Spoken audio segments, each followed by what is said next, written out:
XVIIe siècle, on a eu quelque chose de... Alors, dans les Mekoubalim, on a parlé du Harizal, on a parlé de Rabbi Moshe Cordovero, qui était juste un petit peu avant l'Harizal encore. L'Harizal était un petit peu après.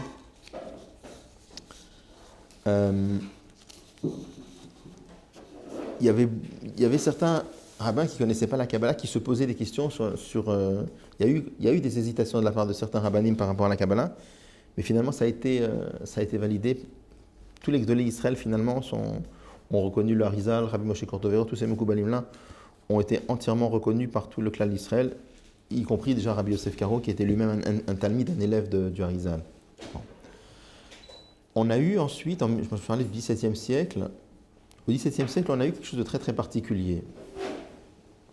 C'est que jusqu'alors, une majorité du peuple juif qui vivait dans les pays de l'Est a vécu une sorte d'âge d'or. Parce qu'il y avait une organisation communautaire incroyable, avec des réunions de rabbinim des 4 grands pays, la Russie, la Pologne, qui se réunissaient pour parler des problèmes communautaires. Il y avait partout du Talmud, partout des yeshivot, c'était quelque chose d'assez incroyable.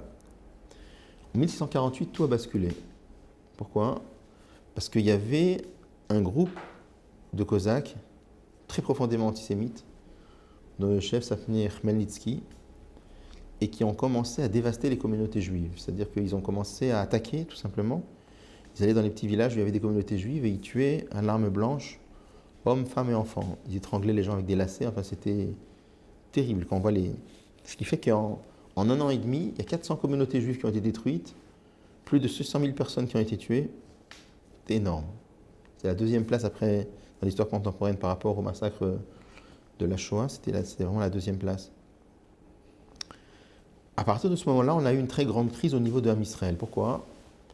Parce que jusqu'à présent, les Juifs étaient toujours lettrés, on va dire, à 99%. Quoi. Les Juifs savaient lire et écrire, tout le monde. Ça n'existait pas des Juifs. Parce que la première mitzvah de la Torah, c'est d'enseigner aux enfants. Donc tout le monde savait lire et écrire. À partir de là, on a eu énormément d'orphelins, énormément d'enfants qui avaient perdu leurs parents. Beaucoup de Juifs ont dû quitter les petits villages parce que là-bas, ils étaient exposés aux attaques des Cosaques et ils sont partis habiter dans les grandes villes où ils étaient moins exposés aux attaques de Cosaques. Et c'est là qu'on a commencé à avoir une véritable crise. Il y avait beaucoup de Juifs qui n'avaient pas eu les possibilités d'étudier. Et donc les gens devaient subvenir à leurs besoins. Des gens travaillaient très très jeunes. Et c'est là que donc on a eu au niveau du peuple juif, il y avait tout un groupe de Juifs, une certaine élite du peuple juif qui sont restés toujours dans l'étude de la Torah. Il y avait toute une partie du peuple juif qui avait beaucoup souffert et qui n'avait pas de très grandes connaissances. Dans un premier temps, les rabbins avaient essayé de faire quelque chose, mais ils ont été très rapidement débordés par la tâche. Et après, c'est l'inverse qui s'est produit. On raconte carrément, il y avait des villes en Pologne dans lesquelles il y avait la synagogue des érudits et il y avait la synagogue des juifs simples. Et il y avait des situations dans lesquelles les juifs simples n'avaient pas le droit de mettre les pieds dans la synagogue des érudits. Il y avait ça s'est passé à l'envers, il y a eu une sorte de mépris des érudits, de la part des érudits envers les juifs simples. Et c'est à cette période qu'Akadosh Baruch Hu a envoyé la Neshama de Rabbi Israël Baal Shem Tov. Rabbi Israël Baal Shem Tov lui-même, il a toute une histoire, comment à l'âge de 15 ans, il est devenu le chef spirituel des Tzadikim Nistarim. Les Tzadikim Nistarim, c'était des gens qui avaient un niveau spirituel très très élevé, mais qui étaient souvent habillés comme des gens simples, et ils cachaient volontairement leurs connaissances.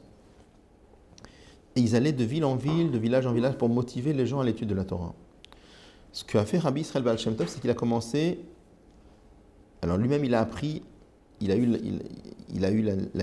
le dévoilement de Achia Ashiloni, c'était un des Nevi'im, qui est venu lui enseigner certaines parties profondes de la Torah. Et il a commencé donc à dévoiler des thèmes qui donnaient beaucoup de courage aux gens, qui motivaient les gens à l'étude de la Torah, mais qui semblaient complètement révolutionnaires. Exemple de choses qu'il disait, par exemple, il expliquait que Akadosh Baruch Hu aime tous les juifs, même des juifs, alors que les gens s'imaginaient que Dieu aime que les érudits. Dire que Akadosh Baruch Hu aime un juif simple, à l'époque, c'était une révolution. Donc, il expliquait que Akadosh Baruch Hu aime tous les juifs. Il parlait beaucoup de l'importance de la simcha, de la joie. Et ce qui fait que, tout doucement, en dévoilant ces thèmes-là, je résume, mais il y avait énormément de thèmes qu'il dévoilait, il a réussi à motiver une très très grande partie du peuple juif à revenir à une vraie étude de la Torah.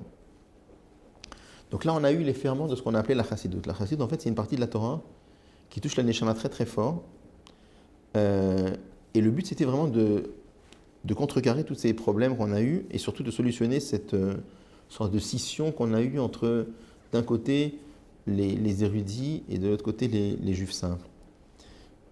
Et c'est comme ça que vraiment, à la fin du 19e siècle, les chassidim, ça représentait presque une majorité au niveau dans les pays de l'Est. C'était pas simplement un petit groupe, c'était énorme. Donc, le Baal Shem Tov lui-même a eu beaucoup d'élèves. Il a eu d'abord le Maggid de Mezrich, qui ont continué à développer ces thèmes, ces parties de la Torah qui touchent très très fort la Neshama.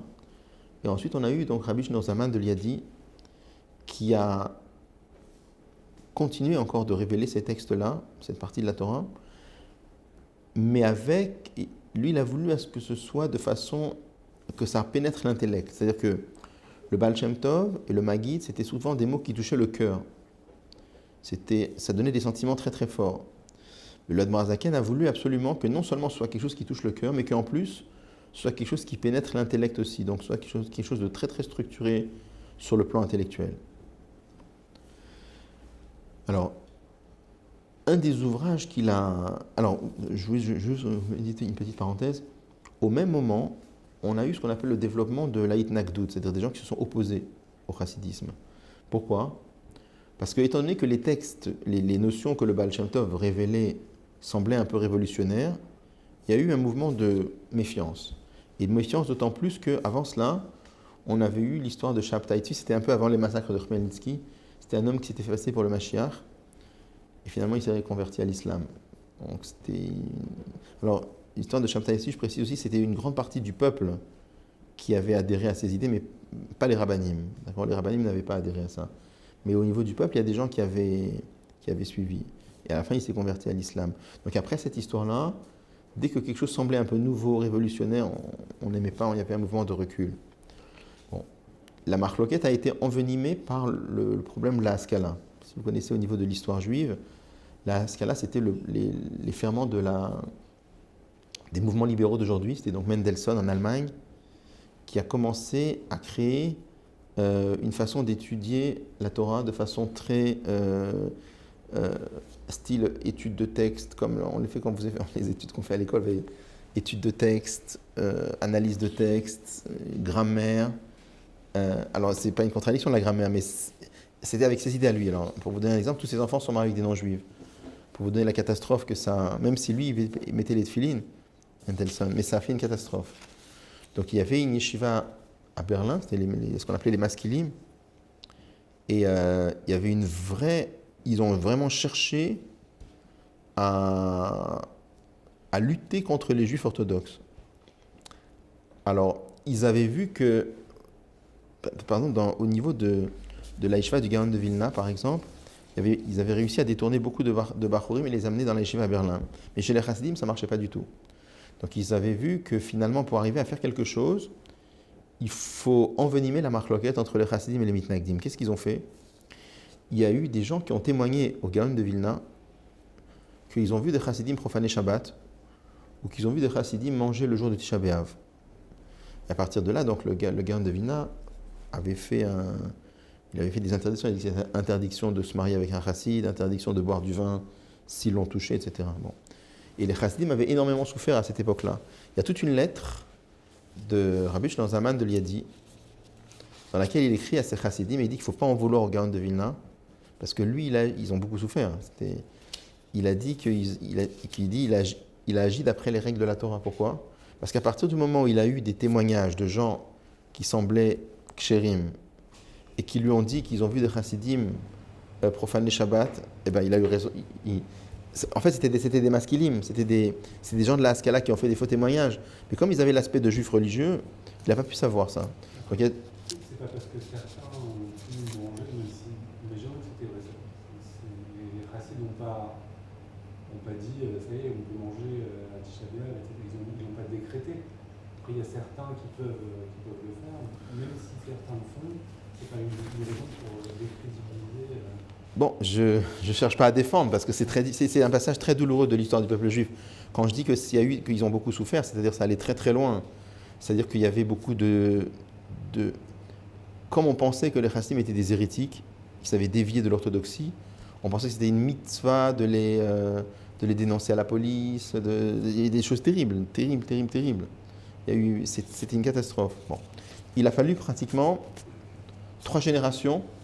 C'était à l'époque du Tzemar Tzedek, donc le petit-fils du Balatania, avec un des élèves du Gaon de Vilna, donc c'était Rabbi Yitzhak de Volojine, pour cueillir le shalom, c'est-à-dire pour se rendre compte que Chazim était non seulement ils étaient Shomrei Shabbat, mais qu'ils faisaient peut-être plus attention que les autres, que non seulement ils respectaient les moindres halachot de la Torah, mais qu'ils mettaient les tefilines de Rashi, les tefilines de Rabbeinu Tam, qu'ils faisaient tous les hidurim, toutes les améliorations qu'on peut possible dans la pratique des mitzvot. Il a fallu 3 générations. C'est-à-dire qu'à l'époque, il n'y avait pas Internet, il n'y avait pas... Donc c'était des moments très très douloureux. La seule chose qui est très difficile à comprendre, très très difficile à comprendre, c'est que Rabbi Shlomo Zalman de Liadi a voyagé jusqu'à Vilna pour être reçu par le Gaon de Vilna. Donc il avait déjà discuté avec beaucoup de rabbanim de la ville qui ont vu sa grandeur et qui ont demandé au Gaon de Vilna de le recevoir. Il y a eu énormément de pression des rabbanim de Vilna sur le Gaon de Vilna pour recevoir l'Admor Azaken. Et malgré, il est resté 7 jours dans la ville, il n'a pas voulu le recevoir. Ça, j'ai pas d'explication rationnelle pourquoi il n'a pas... Parce que, en fait, Rabbi Shlomo Zalman voulait qu'on termine avec ces histoires. Il voulait montrer que les idées de la Chassidut, c'est au contraire, c'est de respecter la lacha à 1000%, pas à 50%. Très difficile à comprendre pourquoi il n'a pas accepté. Mais en tout cas, bon, c'est connu qu'il n'a pas accepté. Et à cause de ça, en tout cas, il a fallu 3 générations pour remettre le shalom. Bon. Ça, c'est juste pour terminer avec le contexte historique. Alors, les textes de la Chassidut, on va dire, il y a énormément de textes. Quand je dis énormément, je pèse les mots, c'est des centaines et des centaines et des centaines de livres. C'est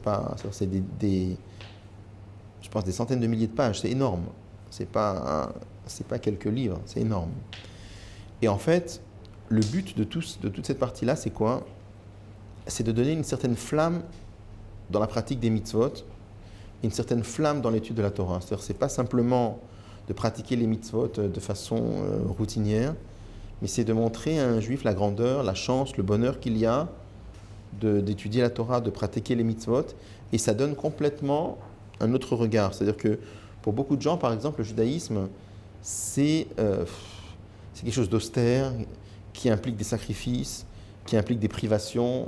Tu ne peux pas manger ça, et Shabbat, tu ne peux pas faire ça. Et pour beaucoup de gens, c'est vécu de façon un peu pénible.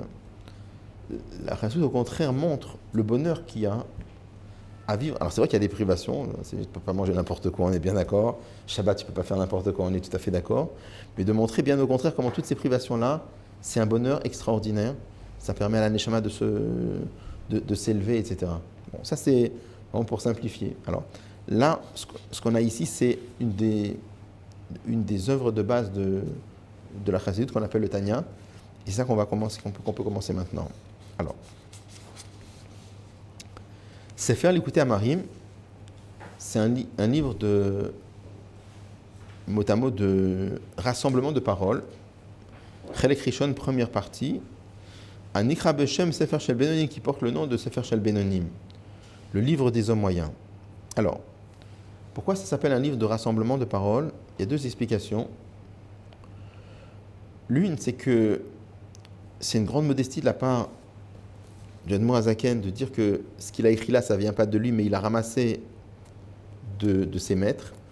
Et on verra, il s'est basé sur ses maîtres, on en parlera après. Et c'était le Baal Shem Tov et le Maggid de Mezrich. Et aussi, il y a aussi beaucoup de choses qui sont basées sur le Rambam et le Maharal de Prague. Mais à part ça, le pshat simple, quand il dit Likutei Amarim, c'est parce que pendant des années, il y a des juifs qui venaient le voir, lui demandaient comment est-ce qu'il faut servir Dieu, comment est-ce qu'on peut faire pour prier avec Havana, comment est-ce qu'on peut faire pour étudier avec chaleur, avec flamme, avec enthousiasme. Et il a répondu aux questions que les gens avaient pendant des années. Et après, il a fait un livre dans lequel il a consigné tous les conseils qu'il a donnés pendant des années. Et pour ça qu'il appelle rassemblement de paroles, c'est un peu, il a rassemblé toutes ces paroles, tous ces conseils qu'il a donnés à des gens pendant des années. Et après, il écrit dans la préface du livre, c'est plus la peine de venir me voir pour me poser des questions. J'ai tout mis dans le livre.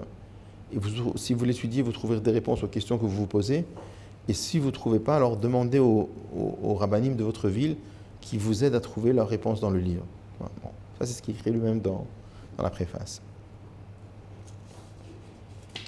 Alors, il appelle ça Sefer Shel Benanim, le livre des hommes moyens, parce qu'on va voir que le but de cette première partie, c'est d'expliquer qu'est-ce qu'on appelle dans la Gemara un homme moyen. Melukat Mipis Farim ou Mipis Ofrim, donc il a été ramassé à partir de livres et d'écrivains.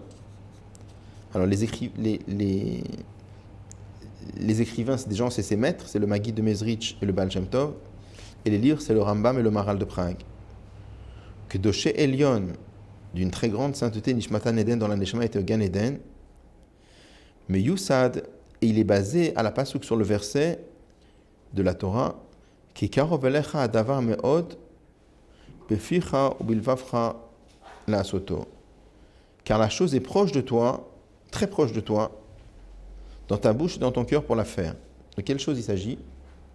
On parle là-bas de respecter Torah et Mitzvot. La Torah nous dit que respecter Torah et Mitzvot, c'est karov elecha adavar me'od, c'est très proche, c'est très facile pour n'importe quel juif, dans ta bouche, dans ton cœur, pour le faire. Donc, la bouche, c'est la parole, le cœur, c'est le symbole de la pensée, et le faire, c'est l'action.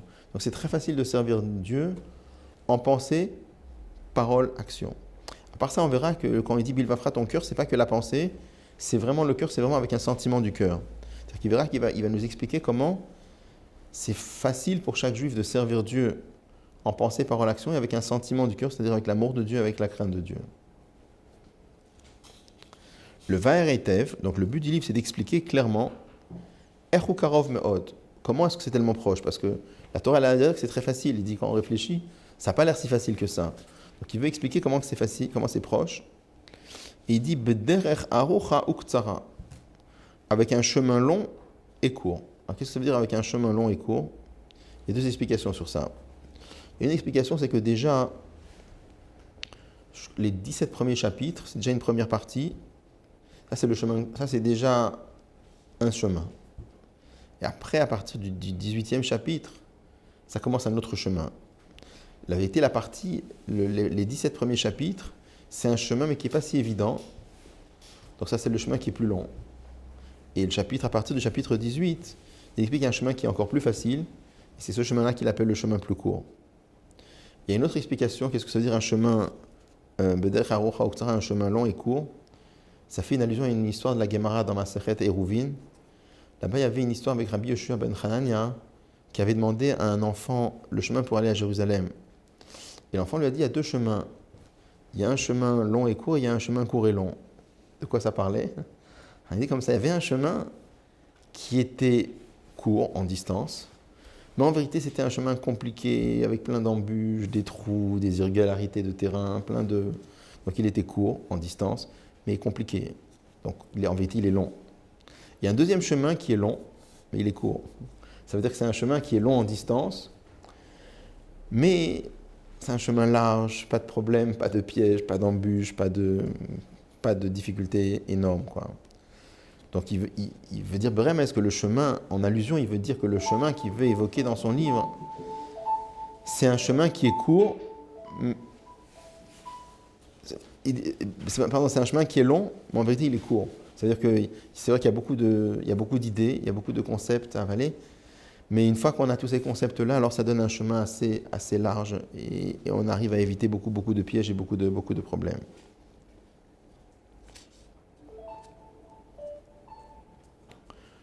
Avec un chemin long et court, Bezrat Hashem Yitbarech, avec l'aide d'Akadosh Baruch Hu, béni soit-il. Ça, la marque d'après, c'est ce qui sont rajoutés dans l'ordinateur. Mais... Alors, on peut commencer maintenant le texte, Tanya. Alors, Tanya, ça veut dire on a enseigné dans une braïta. Alors, on parlait des Mishnayot, je vous ai parlé aussi des braïtot qui n'ont pas été rentrés dans la Mishnah. Donc, on dit dans la Gemara, on dit le mot Tanya. Dans la Gemara, vous avez des fois le mot Tnan. Tnan, ça veut dire nous avons enseigné dans une Mishnah. Et Tanya, ça veut dire nous avons enseigné dans une braïta. Donc là, on a enseigné dans une braïta, Besof Peregimel Denida, à la fin du 3e chapitre de la Gemara Nida. Qu'est-ce qu'on nous dit là-bas? Mashbi moto, on le fait jurer. Tei tzadik, que tu sois un tzadik. Ve'al tei racha, et ne sois pas un racha. De quoi on parle là-bas? Là-bas, la Gemara raconte qu'avant la naissance de l'enfant, avant que la Neshama descende dans ce monde-là, on le fait jurer que tu sois tzadik et que tu ne sois pas un rachat, que tu ne sois pas méchant. Après, une deuxième chose qu'on lui dit, va filu kol olam kulo omrim lecha tzadikata, et même si tout le monde te dit que tu es un tzadik, heye be'enecha, sois à tes yeux keracha, comme un rachat. Donc jusqu'à là, c'est le texte de la Braïta en Masechet Nida. Donc on nous dit, on le fait jurer, soit tzadik et soit pas rachat, et si, même si le monde entier te dit que tu es tzadik, toi, considère-toi comme un rachat. Donc là, maintenant, il va commencer à poser des questions sur cette Braïta et montrer que la Braïta, elle n'est pas tellement compréhensible pour plusieurs raisons. Il dit, Vetzach lavin, et il faut comprendre, des hatnan, car voilà, atnan, ça veut dire, on a enseigné dans une Mishnah, c'est Avot Perikve, dans Pirkei Avot, c'est marqué, Ve'al tei racha bifne atzmecha, ne sois pas un rachat devant toi-même. Ça veut dire, ne sois pas un rachat, tes yeux ne te considèrent pas comme un rachat. C'est comme ça que le Rambam traduit la Mishnah de Pirkei Avot. Donc, le premier problème qu'on a, c'est que la Braïta, elle contredit une Mishnah. Pourquoi? Parce que dans la Braïta, on nous dit, même si le monde entier te dit que tu es tzaddik, considère-toi comme un rachat. Alors que dans la Mishnah de Pirkei Avot, on nous dit, ne te considère pas comme un rachat. C'est une vraie contradiction entre les deux textes. Après, il rajoute, il dit Vega, mais aussi. Donc là, il veut montrer que la Braïta, elle n'est pas compréhensible, pas simplement à cause d'une contradiction de texte, mais sur le plan de la logique pure, ce n'est pas tellement compréhensible. Vega, mais aussi, Im yebenav keracha, s'il se considère comme un rachat, Yera levavo, son cœur sera brisé, Veye atsev, et il sera triste, et il ne pourra pas servir Dieu avec la joie et un bon cœur. Il dit comme ça. Il dit cette Braïta, qui nous dit, la Braïta de Masechet Nida, qui nous dit, même si le monde entier te dit que tu es tzaddik, considère comme un rachat, il dit comment on peut avoir un passage dans la Torah qui conseille à un juif de se considérer comme un rachat? Il dit, si le juif se considère rachat, il va être triste. Et s'il est triste, s'il est sincère, s'il se considère vraiment comme un rachat, il va être triste. Et s'il est triste, il ne pourra pas servir Dieu avec la joie et le bon cœur. Et après, il rajoute et dit Ve'im lo yira levavo klal miseh. Et si maintenant quelqu'un n'a pas le cœur brisé en se disant je suis un rachat, il n'a pas le cœur brisé, mais c'est encore pire. Parce que si le monsieur il se dit je suis rachat et ça ne lui fait rien, alors c'est très grave. Yachol avoli dekalut, il peut arriver à la légèreté, chas v'shalom. C'est quoi la légèreté? C'est quelqu'un il se dit bon je suis rachat puis ça ne lui fait rien. Et ben ça fait quoi? Ça fait une avéra de plus, une avéra de moins, c'est pas grave. Donc il dit de toute façon, la Braïta n'est pas compréhensible. Oui. D'un côté, c'est pas aux yeux des autres et aux yeux de soi-même. C'est-à-dire aux yeux de soi-même, on peut se considérer comme un parachat, mais vis-à-vis des autres, c'est le contraire. C'est pour s'éloigner du kavod que les autres nous font. Là, le problème, c'est que dans les deux cas, dans les deux textes, on parle par rapport à soi-même. Là, on nous dit, même si le monde entier te dit que tu es un tzaddik, sois à tes yeux comme un rachat. Donc, d'accord? Et l'autre nous dit, ne sois pas un rachat devant toi-même. Donc, les deux textes parlent devant soi-même, on ne parle pas devant les autres. Donc, on a un vrai problème. D'accord? Bon. Alors, on verra que toute la moitié, un peu plus que la moitié du premier chapitre, on va poser que des questions. Parce qu'après, il va introduire un certain nombre de notions. Et c'est beaucoup plus tard, c'est à partir du chapitre 10 qu'on va commencer à donner des éléments de réponse. Donc là, on va poser plein de questions en vérité. Et on va introduire plein de notions fondamentales. Et c'est que dans quelques chapitres qu'on va pouvoir commencer à donner déjà les premiers éléments de réponse.